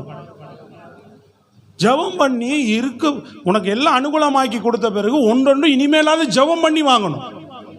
நான் சொன்னேன் 5 மாதம் எடுத்து வை, அந்த 2000 ஓனர்கிட்ட கொடுக்குறேன்றதை உன்னால் முடியும்னா சம்பளத்தில் மீதம் பண்ணி 2000 எடுத்து வச்சு 4 மாதம் 8000 ரூபாய் சேர்த்து ஒரு பொருளை வாங்கு. கடனை வாங்கி ஒரு பொருளை வாங்கணும்னு நினைக்காதே அப்படின்னு. அவ்வளவு அடிப்பட்டவன் என் வாழ்க்கையில். சோத்ரலையிலூயா கத்தர் அந்த அதனால தான் என்னையெல்லாம் அவ்வளவு புழிஞ்சு எடுத்து என்ன அந்த எதுக்கு உங்களுடைய ஆசீர்வாதத்துக்கு தான் கத்தர் எங்களுக்கெல்லாம் கற்றுக் கொடுத்துருக்கிறார் அந்த காரியத்தை. அது நாங்கள் விடுதலை பெற்றிருக்கிறோம். சத்தமாக சொல்லுங்க நல்ல கரங்களை முழு பலத்தோடு. அலேலூயா. அப்போ அந்த அறிவு வேணும். நம்மளும் தெளிவாக இருக்கணும். நம்மளும் என்ன செய்யணும்? தெளிவாக இருக்கணும். அப்போ இந்த தவறுகளை எல்லாம் ஒற்றுக்கொள்ளணும், ஆண்டவர்கிட்ட அறிக்கையிடணும். நம்ம இதெல்லாம் தவறு தான் ஆண்டவரே அப்படிங்கும்போது கர்த்தரிடத்தில் நீங்கள் மன்னிப்பு பெற்றீங்கன்னா மனுஷனிடத்துல தானா மன்னிப்பு கிடைக்கும். உனக்கு கடனை மன்னிக்காமல் இருக்கிறான் பார்த்தீங்களா, அவன் தானா உனக்கு மன்னிப்பான். அவன் கண்ணில் தானா தயவு கிடைக்கும், இரக்கம் கிடைக்கும். கர்த்தரிடத்துல தயவும் இரக்கும் மன்னிப்பும் பெறாத வரைக்கும் நம்ம யாரிடத்துல மன்னிப்பு இரக்கும் தயவும் பெறவே முடியாது. இப்போ இளையகுமாரன் முதல்ல யார்கிட்ட மன்னிப்பு கேட்குறான் சொல்லுங்க? எழுந்து வந்து நேரம் அப்பாட்ட மன்னிப்பு கேட்டுட்டு மட்டும் தான் வாழ்க்கையை முடிச்சுக்கல. பரத்துக்கு விரோதமாய். சத்தமாக சொல்லுங்க. எங்கள் அப்பாவுக்கும் தப்புப்பா, எங்கள் அப்பாவுக்கு துரோகம் பண்ணிட்டேன், உங்களுக்கும் துரோகம் பண்ணிட்டேன்னு ஆண்டவர்கிட்ட தான் முதல்ல மன்னிப்பு கேட்குறான். சத்தமாக சொல்லுங்களேன். கரங்களை உயர்த்தி அல்லேலூயா. இப்போ நம்ம தவற நீங்கள் கர்த்தரிடத்துல மன்னிப்பு கேட்கும்போது உங்களுக்கு அவன் எல்லாத்தையும் இழந்து எல்லாராலும் கைவிடப்பட்டவனுக்கு மீண்டும் அப்பாவுடைய உதவி, வேலைக்காரருடைய உதவி எல்லாமே அவனுக்கு கைகூடி வருது. கர்த்தர் கரம் பிடித்தார். அல்லேலூயா. நீ எவ்வளவு அப்படிப்பட்ட காரியத்தில் இருந்தாலும் கர்த்தர் உன் கரத்தை பிடிக்கிறதுக்கும் தூக்கி விடுவதற்கும் இன்றைக்கும் என் தேவனாய் கர்த்தர் வல்லமையுள்ளவராய் இருக்கிறார். புரியுதுங்களா?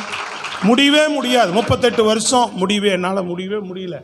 38 வருஷமாக வியாதி படுக்கையில் கிடக்கிறேன். இந்த பெதஸ்தா குளத்தில் போய் இறங்கினா சுகமாக நம்பிக்கையோடு காத்துட்ருக்கிறேன். எனக்கு உதவி செய்கிறதுக்கு யாருமே இல்லை. சொல்கிறது புரியுதுங்களா உங்களுக்கு? பல நேரங்களில் நமக்கு நிறைய பேர் சொல்கிற வார்த்தை, எனக்கு சப்போர்ட் பண்ணுறதுக்கு என் குடும்பம் கிடையாது, என் மாமியார் வீடும் பெரிய சப்போர்ட்டு கிடையாதுங்க, அவங்க ஜீரோ. நிறைய பேர் அதான் சொல்லுவான், மாமியார் வீடு எனக்கு பெரிய சப்போர்ட்டு இல்லை. என்னவா இருக்குது மாமியார் வீடு? அப்போ அங்கே இருந்தால் பெரிய ஆள் ஆயிடுவியா? சோத்திரம். அல்லேலூயா சொல்லுங்க பார்ப்போம். மாமியார் வீட்டில் வாங்கி சாப்பிட்டு பெரிய ஆள் ஆகலாமா? அது நல்லதும் கிடையாது. சத்தமாக சொல்லுங்களேங்க. நம்ம உழைத்து நம்ம முன்னேறணும் நம்ம வாழ்க்கையில், இல்லையா? எனக்கு அப்பா அம்மா சேர்த்து வைக்கல, 2வது நீ சம்பாதிச்சு உன் பிள்ளைகளுக்கு சேர்த்து வை பார்ப்போம். உங்கள் அப்பா அம்மா ஏதோ உன்னை படிக்க வச்சு தகுதியாக வளர்த்து ஒரு கல்யாணமாவது உனக்கு பண்ணி வச்சு உன்னை மனுஷனாக உருவாக்கி வச்சுருக்கிறாங்களே. இவன் வளர்ந்ததுக்கப்புறம் சொல்லுவான் உனக்கு அறிவே இல்லை, அறிவு இருந்ததுனால தான் உன்னை வளர்த்தாங்க. இவன் வளர்ந்ததுக்கப்புறம் அம்மா அப்பாவா சொல்லு உனக்கு அறிவே இல்லை, இவர் ரொம்ப அறிவாளி ஆகிட்டார். இந்த அறிவே இல்லைன்னு சொல்கிற வார்த்தையை உனக்கு கற்றுக் கொடுத்து, இந்த வார்த்தையை எங்கேருந்து வந்தது உனக்கு? சொல்கிறது விளங்குதாங்க? எங்கள் அப்பா அம்மா 10 பைசாவுக்கு உபயோகம் இல்லைங்க, எதுவுமே சேர்த்து வைக்கல அப்படின்னு சொல்லுவான். நிறைய பேர் சொல்லுவான் அவர் பிழைக்க தெரியாத ஆள் அப்படி. நீ பிழைச்சிக்கோ. சோத்திரம். உன்னை உருவாக்கி விட்டாங்கல்ல, நீ என்ன பண்ணு? ஆளாகு, பிழைச்சிக்க வேண்டியதானே இனிமேல். நீ ஒரு பெரிய ஆளாகி என்ன பண்ணு? நீ இது வரைக்கும் என்ன பண்ணி வச்சிருக்கிற? சொல்கிறது விளங்குதாங்க? அப்போ நீ ஏதாவது ஒன்று செஞ்சு அவங்களுக்கும் சேர்ந்து சப்போர்ட் பண்ணு பார்ப்போமே. சொல்லுங்களேங்க. அப்போ இது இன்னைக்கு தெரியறது இல்லை. ஏதாவது ஒன்று அவங்களால முடியல, இதனால முடியல. நல்லா கவனிக்கணும் இந்த சத்தியத்தெல்லாம். நீங்கள் இதெல்லாம் பொதுவாக உலக பிரகாரமாக பல பேர் பேசிக்கிட்டு போய்கிட்டு இருக்கிற காரியம். தேவனுடைய பிள்ளைகளும் இப்படிப்பட்ட மனநிலைக்குள்ள நிறைய நேரங்களில் காணப்படுகிறோம். இப்போ இதெல்லாம் இந்த சிந்தனைகள்லாம் மாறணும், இந்த எண்ணங்கள்லாம் மாறணும். நம்ம இயேசுவை பார்க்கிற ஒரு அனுபவம் வேண்டும். நல்ல சத்தமாக கையை உயர்த்தி சொல்லுங்களேன். ஆமாம், கைவிடாத தேவன் எனக்கு ஒருவர் இருக்கிறார். அல்லேலூயா. ஆமாம். அதனால தான் சங்கீதக்காரன் தாவீது சொல்கிறான், தாயும் தகப்பனும் என்னை கைவிட்டாலும் ஏன்னா ஒரு நாள் யார் கைவிட மாட்டாங்க? தாயும் தகப்பனும் ஒரு நாள் கைவிடவே மாட்டாங்க. அதனால தான் ஆண்டவர் சொல்றாரு, ஸ்திரியானவள் தன் பாலகனை மறப்பாளோ அவள் மறந்தாலும். ஏன்னா அந்த ஜனங்க அப்படி அழுதுட்டு இருக்கான். என்னன்னு? கர்த்தர் எங்களை கைவிட்டார், தேவன் எங்களை மறந்தார்னு சொல்லிட்டு இருக்கிறாங்க. அதுக்கு உதாரணம் ஆண்டவரே சொல்றாரு, ஒரு ஸ்திரியானவள் தன் பாலகனை மறப்பாளோ, மறக்க மாட்டான் அப்படின்னு அர்த்தம். அது அவளே ஒருவேளை மறந்துட்டாலும், அவளே ஒருவேளை உன்னை கைவிட்டாலும் நான் கைவிட மாட்டேன்பா உன்னை அப்படின்ற. தாயும் தகப்பனுக்கும் மேலானவர் சொல்றது விளங்குதாங்க? அவங்க கைவிட மாட்டாங்க ஒரு நாளும். ஒருவேளை அப்படிதான் அந்த அந்த அடிப்படையில் அவங்க எழுதுறாங்க. தாயும் தகப்பனுமே என்னை கைவிட்டுட்டாலும் யார் கைவிட மாட்டான்? இயேசு ஒரு நாள் கைவிட மாட்டார். ஸ்தோத்திரம். நிறைய இடத்துல எழுதி போட்டுக்கிறோம் இயேசு கைவிடார் அப்படின்னு. எல்லாம் இன்னைக்கு வார்த்தையில் இருக்கு. வாழ்வா மாறுதா நம்ம வாழ்க்கை? தாவீது அந்த அனுபவத்தை எப்படி எழுதுறான் அப்படின்னா, அவன் வாழ்க்கையில எல்லாம் நிறைய நேரங்களில் கைவிடப்பட்டிருக்கிறான் இல்லைங்களா? சவுலால் கைவிடப்பட்டிருக்கிறான், தன்னோடு கூட வந்த உதவி செய்கிறன்னு வந்தவர்களால் கைவிடப்பட்டிருக்கிறான், தன் மகன் அப்சலோமால் கைவிடப்பட்டிருக்கிறான், இராணுவ யோவாப் கூடவே இருந்து அவனால் பாதிக்கப்பட்டிருக்கிறான். எவ்வளவோ நேரங்கள் தனியாக கைவிடப்பட்டு தனிமையில் வனாந்தரத்தில் குகையில் அவன் இருந்த போதெல்லாம் இயேசு ஒருவர் அவனை கைவிடாதனால அவன் எழுதுகிறான், என் தேவன் என்னை கைவிடவே மாட்டார். நல்லா தட்டி சொல்லுங்க வேகமா. ஸ்தோத்திரம். அல்லேலூயா. எது வரைக்கும் என்னை கைவிடாதுன்னு சொல்றான்? முதிர் வயது வரைக்கும், நிறை மயிறு உள்ள வரைக்கும். ஆண்டவரே சொன்னார்ல, தாயின் கயிறுல ஏந்தினேன், அப்புறம் உன்னை தாங்கினேன், உன்னை இது வரைக்கும் சுமந்தேன், இது வரைக்கும் நடந்து வந்தேன். எது வரைக்கும்? கடைசி வரைக்கும் நான் இப்படி உங்களுக்கு செய்வேன், உன்னை தாங்குவேன், உன்னை ஏந்துவேன், உன்னை தப்புவிப்பேன், உன்னை காப்பாற்றுவேன்றார். முட்டிவு வரையும் தான் உன்னை கைவிடவே மாட்டாரா, கடைசி வரைக்கும் உன்னை கைவிடவே மாட்டேன்றார். நிச்சயம். நல்லா தான் கை தட்டி சொல்லலாம். Praise the Lord. பயமே இருக்கக்கூடாது. நம்மகிட்ட இருக்கிற காரியத்தை மட்டும் சரி பண்ணிங்க. அவர் கைவிடாத தேவன் தான். அவர் எந்த கைவிட்டுட்டாரோ, ஆண்டவரே ஏதாவது அப்படியா அப்படின்னு அந்த பயமே உங்களுக்கு வேண்டாம். யார் உங்களை கைவிட்டுட்டு போனாலும், நீங்கள் நம்பினவர்களாம் உங்களை கைவிட்டுட்டு போனாலும், உன்னை கைவிடாத இயேசு உன்னோடு கூட இருக்கிறார். உனக்காக சிலுவையில் அவ்வளவு பயங்கரமான சூழ்நிலை, அது பயங்கரமான சூழ்நிலைங்க. தனிமை என்பது ஒரு ஆதரவு சொல்ல, ஒரு ஆறுதல் சொல்ல ஒருத்தர் வரல எனக்கு அப்படின்னா, அது வந்து எப்படியாவது ஒரு சிலர் ரைட்டு வாமா, பாரு வாப்பா அப்படின்னு சொல்லி ஏதோ ஒரு உதவிக்கு சில பேரெல்லாம் இருப்பாங்க. சில நேரங்களில் அப்படி கேட்கறதுக்கே ஆளே இல்லாமல் இருக்கும். பாருங்க, சொல்றது விளங்குதாங்க? சத்தியத்தை நல்லா கேட்டதுக்கெல்லாம் கர்த்தர் கைவிடாமல் இப்படிலாம் நடத்துறதுக்காக சில பேர் கைவிடாதவர்கள் நன்றி சொல்லணும். நீங்கள் அப்படியா, இது என்ன கைவிட, நம்ம யாரால் கைவிடப்பட்டேன்னா அப்புறம் ஆண்டவர் அந்தரத்தில் தொங்கிட வேண்டியது வரும். நல்லா கேட்டிங்கன்னா தப்பிச்சுக்கிறவங்கன்னு நினைக்கிறேன். நல்ல சத்தம் அல்லேலூயா. சில பேருக்கு மண்டையில் ஏற மாட்டேங்குது. ஏன்னா நான் எங்கே கைவிடப்பட்டேன், உடுவார் பாருங்க டீலில் பட்டோம். அல்லேலூயா சொல்லுங்க பார்ப்போம். அது ரொம்ப கஷ்டம். அப்போது கர்த்தர் அடுத்த நிலையை பார்க்கும்போது, ஒரு வார்த்தைகளை கேட்கும் போதும் அதை நம் வாழ்க்கையோடு ஒப்பிட்டு நன்றி சொல்லணும். ஆண்டவருக்கு ஸ்தோத்திரம் பண்ணி வசனங்களை கேட்கிறவர்களாக இருக்க வேண்டும். கரங்களை தட்டி நல்லா சொல்லுங்க உற்சாகமாக. கர்த்தர் நல்லவர். அல்லேலூயா, அல்லேலூயா. ஆமாம், பவுல் எவ்வளோ அனுபவம் பெற்றவர். அவர் ஒரு வசனம் சொல்லுகிறார். ஒரே ஒரு வார்த்தை மாத்திரம் கொரிந்தியர் புஸ்தகத்தில் வாசிங்க பார்ப்போம். 2 கொரிந்தியர் 4ஆம் அதிகாரம் 8-9 வசனத்தை வாசிங்க. 2 கொரிந்தியர் 4. நாங்கள் எப்பக்கத்திலும் நெருக்கப்பட்டும் ஒடுங்கி போகிறதில்லை, கலக்கம் அடைந்தும் மனமுறிவடைகிறதில்லை, துன்பப்படுத்தப்பட்டும் கைவிடப்படுகிறதில்லை. பாத்தீங்களா? எப்பக்கம் நெருக்கப்பட்டும். என்ன சொல்றாரு? எப்பக்கம் நெருக்கப்பட்டும் நாங்கள் என்ன செய்யல? ஒடுங்கி போகல. எல்லாராலும் கைவிடப்பட்டும் மனமுறிவாகல. இயேசு எங்களை கைவிடாம காத்தார். இதை 2 தீமோத்தேயுல சொல்லுவார். எடுத்து வாசிங்க. 2 தீமோத்தேயுல 4ஆம் அதிகாரம் 16-17 வசனம் வாசிக்கும் பாப்போம். 2 தீமோத்தேயு 4:16-17 வசனம் வேகமா. நான் முதல் விசை உத்தரவு சொல்ல நிற்கையில் ஒருவனும் என்னோட கூட இருக்கவில்லை, எல்லாரும் என்னை கைவிட்டார்கள். என்ன சொல்றார்? எல்லாரும் என்னை கைவிட்டார்கள். அந்த குற்றம் அவர்கள் மேல் சுமராதிருப்பதாக, அந்த குற்றம் அவர்கள் மேல் சுமராதிருப்பதாக, கர்த்தரோ எனக்கு துணையாக நின்று, கர்த்தர் எனக்கு துணையாய் நின்று, என்னாலே பிரசங்கம் நிறைவேறுகிறதற்காகவும் புறஜாதியார் எல்லாம் கேட்கிறதற்காகவும் என்னை பலப்படுத்தினார். பலப்படுத்தி என்னை கைவிடாம இருந்தார். அதான் அர்த்தம். சத்தமா ஒரு அலையிலையா சொல்லுங்க பாப்போம். எல்லாரும் என்ன கைவிட்டாங்க. நெருக்கம் எப்பக்க நெருக்கப்பட்டும் ஒடுங்கி போகிறது இல்லை, நாங்க கைவிடப்படுது. உனக்கு பார்த்தா அந்த பக்கம் நெருக்க ஆண்டவரே, இந்த பக்கம் நெருக்க ஆண்டவரே சொல்லுங்க. அல்லேலூயா. எனக்கு ஒரு முறை பயங்கரமா வந்துச்சு, உங்களுக்கு பல தடவை சொல்லியிருக்கிறேன். அல்லேலூயா. கடந்து வந்தனால சொல்றேன், நீ எந்த பக்கம் நெருக்கப்பட்டிருந்தாலும் ஆண்டவர் உன்னை விடுதலை ஆக்குவார். ஆமாம், நல்ல ஒரு வேலையில் இருந்தோம், வேலை போச்சு, வேலையில் நெருக்கம், பொருளாதாரம் நெருக்கம், குடும்ப பிற சூழ்நிலைகள், திருமணத்துக்கு முன்பு சூழ்நிலைகள் நெருக்கம், தம்பி உடல்நிலை சரியில்லை, தங்கை உடல்நிலை சரியில்லை, நெருக்கம், வருமானம் இல்லை, பொருளாதார ஃபைனான்ஸ் 2 லட்சம் ரூபா பிரச்சனை இருக்குது, முன்னாடி நிற்கிது, கடன் சுமை, நெருக்கம், அத்தனையும் மாற்றினார். அவர் கைவிடலையே சொல்லுங்க. அதனால இன்றைக்கு உங்கள் முன்னாடி நிற்கிற நல்ல கரங்களை தட்டி கர்த்தர் நல்லவர். ஆமென். அல்லேலூயா. ஆமாம், நெருக்கத்தை கண்டு பயப்படாதீங்க. ஆமென். அல்லேலூயா. உனக்கு ஒரு பெரிய விசாலத்தில் உன்னை தூக்கிட்டு போய் விடுறதுக்கு இயேசு உன்னை கரம் பிடித்து தூக்குவார். ஆமென். இயேசுவும் கரத்தை பிடிப்பார். ஆமாம், தாவீதெல்லாம் விசாலத்தில் கொண்டு போய் விட்டார் அவனை. அல்லேலூயா. பவுல் எப்பக்கம் நெருக்கப்பட்டவன் சொல்கிறான், எல்லாரும் என்ன கைவிட்டாங்க, ஆனால் கர்த்தர் எனக்கு துணை நின்றார். அதான் நமக்கு பெரிய வார்த்தை, ஆறுதலான வார்த்தை. சொல்லுங்க. அல்லேலூயா. கர்த்தர் உனக்கு எப்பொழுதும் துணை நிற்பார். இயேசு உனக்கு எப்பொழுதும் ஆதரவாக இருப்பார். அவ்வளவு சிலுவையிலே கடைசி தருணம், அவ்வளவு பயங்கரமான காரியத்தில் அவர் கைவிடப்பட்டது உங்களுக்காகவும் எனக்காகத்தான். சொல்றது விளங்குதான்? இந்த நிலையிலுமே நம்ம கைவிடப்படக்கூடாது, இந்த மனுகுலம் என்பதற்காக தான் அவர் கைவிடப்பட்டார். அதனால் நீங்கள் அதை நினைத்து ஒரு நாளும் கைவிடாதவன். வாக்குத்தத்தங்கள் உண்டு.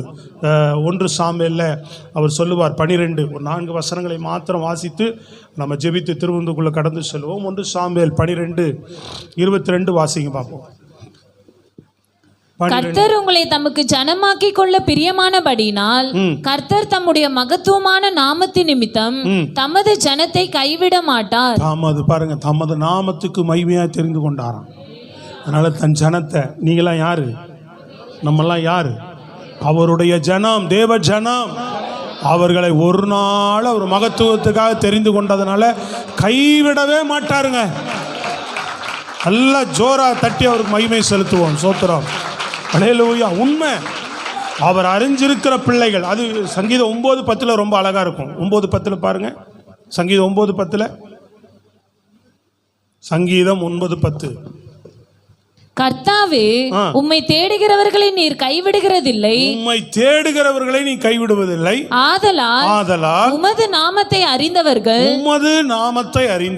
உம்மை நம்பி இருப்பார்கள். பாத்தீங்களா? நீ கைவிடாத தேவன் என்று. தேடுகிறவர்களை கைவிட மாட்டாரா, அதனால அவரையே நம்பி இருப்பாங்களாம். Praise God. அவரையே நம்பி இருங்க. அவர் ஒரு நாள் நம்மை கைவிடவே மாட்டார். தேடுகிறவர்களை அவர் கைவிடுவதே இல்லை. அதாவது நல்லா கவனிங்க. நீங்கள் எங்கே பிரச்சனை வருதுன்னு கேட்டிங்கன்னா, நமக்கு கைவிடப்பட்ட மாதிரி ஒரு நிலை வருது பார்த்தீங்களா? ஐயோ என்ன கைவிட மாட்டான்னு சொன்னால் நம்ம வேலையில் கைவிடப்பட்ட மாதிரி இருக்கிறோம், இங்கே கைவிடப்பட்ட மாதிரி இருக்கிறோம், இங்கே சூழ்நிலை அதுதான் நம்ம மிரண்டு போகிறது. இல்லைங்க, இருந்துட்டு போட்டோம். என் இயேசு என்னை கைவிட மாட்டேன். அதை விட பெஸ்ட்டான ஒரு வேலை உனக்கு வரும். அதை விட சிறப்பான ஒரு வாசல் உனக்கு திறக்கப்படும். அதை விட அற்புதமான ஒரு காரியத்தை இயேசு செய்ய வல்லவர். சொல்கிறது விளங்குதா? புரியுதுங்களாமா உங்களுக்கு? Praise God. அல்லேலூயா. அதை தான் நீங்கள் பார்க்கணும். இன்னொரு சிறப்பான ஒரு பாதையை நீ அவரை பார்க்கும்போது உனக்கு திறந்து உன்னை அற்புதமாக எப்படி போஷிக்கிறான்னு தெரியல, ஆச்சரியமாக இருக்க, எப்படி நடத்துகிறார். அது தேவன் செய்கிற காரியம். அவர் அப்படி நடத்துவார் நம்மை. Praise God. அல்லேலூயா. இன்னொரு வாக்குத்தத்தம் ஏசாயா 41:17. இது வாக்குத்தத்த வார்த்தைகள். இதெல்லாம் ஆண்டவர் கொடுத்த வாக்கு. சீக்கிரம் 41:19. வனாந்திரத்திலே கேதுரு மரங்களையும் சீத்திம் மரங்களையும் மிருது செடிகளையும் ஒலிவ மரங்களையும் நட்டு அவாந்திர வெளியிலே தேவதாரு விருட்சங்களையும் பாய்மர விருட்சங்களையும் புன்னை மரங்களையும் உண்டு பண்ணுவேன். 41 41:10 நீ பயப்படாதே, நான் உன்னுடனே இருக்கிறேன், திகையாதே, நான் உன் தேவன், நான் உன்னை பலப்படுத்தி உனக்கு சகாயம் பண்ணுவேன், என் நீதியின் வலது கரத்தினால் உன்னை தாங்குவேன். ஹல்லேலூயா. இந்த அதிகாரம் பூரா அவர் உதவியா இருப்பது, கை கொடுப்பது, அப்படிப்பட்ட காரியங்களை குறித்து பேசுவார். ஹல்லேலூயா. அங்கே நீங்கள் மேலே பார்க்கும்போது 13 உன் தேவனாயிருக்கிற கர்த்தராகிய நான் உனது வலது கையை பிடித்து பயப்படாதே, நான் உனக்கு துணை நிற்கிறேன் என்று சொல்லுகிறேன். துணை நிற்கிறேன். ஹல்லேலூயா சொல்லுங்க பார்ப்போம். அதே 49 அதிகாரம் 49 பாருங்க, 19வது வசனம் படிங்க. அப்பொழுது உன் வனாந்திரங்களும் உன் பாலிடங்களும் நிர்மூலமான உன் தேசமும் 14 பாருங்க. சீயோனே, கர்த்தர் என்னை கைவிட்டார், ஆண்டவர் என்னை மறந்தார் என்று சொல்லுகிறாள். ஸ்திரீயானவள் தன் கர்ப்பத்தின் பிள்ளைக்கு இறங்காமல் தன் பாலகனை மறப்பாளோ? அவர்கள் மறந்தாலும் நான் உன்னை மறப்பதில்லை. ஆமென். நான் மறக்கவே மாட்டேன். இதெல்லாம் வாக்கு தத்துவம், இதெல்லாம் விசுவாசிக்கணும். 62 பாருங்க, 62:4 இனி நீ கைவிடப்பட்டவள் எனப்படாமலும் உன் தேசம் இனி பாழான தேசம் எனப்படாமலும் நீ எப்சிபா என்றும் உன் தேசம் பியூலா என்றும் சொல்லப்படும். கர்த்தர் உன்மேல் பிரியமாயிருக்கிறார். ஆமென். கர்த்தர் நீ கைவிடப்பட்டேன்னு கலங்காத, நீ கைவிடப்படல, கர்த்தர் உன்மேல பிரியமாதான் இருக்கிறார் என்பதை விளங்க பண்ணுவார் அவர். இது புதிய ஏற்பாட்டுக்கு சபையான வாக்குத்தத்தங்கள் இதெல்லாம். அதனால இனிமேல் நீ கைவிடப்பட்ட நபர், கைவிடப்பட்ட ஆள் என்று சொல்லாதபடிக்கு கர்த்தர் உன் மேல பிரியமா இருக்கிறார் என்பதை நிரூபிப்பாராம். சோத்திரம். மலையிலேயே சொல்லுங்களேன் நல்ல சத்தமா. நல்ல வாக்குத்தத்தங்கள் ஏராளம் இருக்கு. இயேசு கைவிடாதவர் என்கிற வார்த்தை வாக்குத்தத்தங்கள் நிறைய இருக்கு. அது காரணம் இயேசு. நம்ம இந்த கேள்வி இன்னைக்கு நமக்கே ஒரு கேள்வி வந்துட்டு இருக்கோம். ஆமாம், ஏன் இயேசு தேவனே ஏன் என்னை கைவிட்டின்னு சொன்னார்? அவர் தான் தேவனாச்சு அப்படின்னு சொல்லிட்டு இருக்கோம். அல்லேலூயா. அவர் தேவனா இல்லை அந்த நேரத்தில். ஆமென். அல்லேலூயா. தேவகுமாரன் தான், அவன் தேவனா இல்லை, மனிதனா பூமியில் நமக்காக வந்து அல்லேலூயா மொத்த மனுகுலத்தினுடைய பாவங்களை சுமந்தவராக, ஆமென், தேவனாவோடு இருக்கிறவர், தேவனாலே கைவிடப்பட்டவராக. சோத்திரம். அல்லேலூயா. நமக்காக தான் ஒவ்வொரு தேவனுடைய இயேசு கிறிஸ்துவனுடைய செயல்கள் அத்தனையுமே நமக்காக மட்டும்தான், நமக்காக தான். அல்லேலூயா சொல்லுங்க. அவங்க வாழ்க்கையில் நம்பிக்கையோடு இன்னைக்கு சிலுவை பாடுகளை தியானிக்கிற நீங்கள் இந்த வசனம் உங்களுக்கு ஆண்டவர் தரார். நான் கைவிடப்பட்டேன், அதனால் உங்கள் சூழ்நிலையில் உங்கள் நிலையிலும் நீங்கள் கைவிடப்படுவதே இல்லை. உங்களை கரம் பிடித்தவர் பிடித்தது தான் உன்னை நடத்துவார். அல்லேலூயா. அற்புதமாக நான் நடத்துவேன். ஆமாம். அல்லேலூயா. அதிசயமாக உன்னை நடத்துவேன்னு சொல்கிறார். நீங்கள் மற்றவர்களுக்கு சொல்லுங்கள், இந்த இயேசுவை கைவிடாத இயேசுவை. ஆமென். அல்லேலூயா. கரம் பிடித்து நடத்துகிற இயேசுவை. கரங்களை உயர்த்தி, அப்படியே கரங்களை உயர்த்தி ஒரு சின்ன ஜெபம் பண்ணிட்டு ஆமென். அறிவிப்புக்கு பின்பு நம்ம பந்திக்கு நேராய் கடந்து சொல்லுவோம். அல்லேலூயா.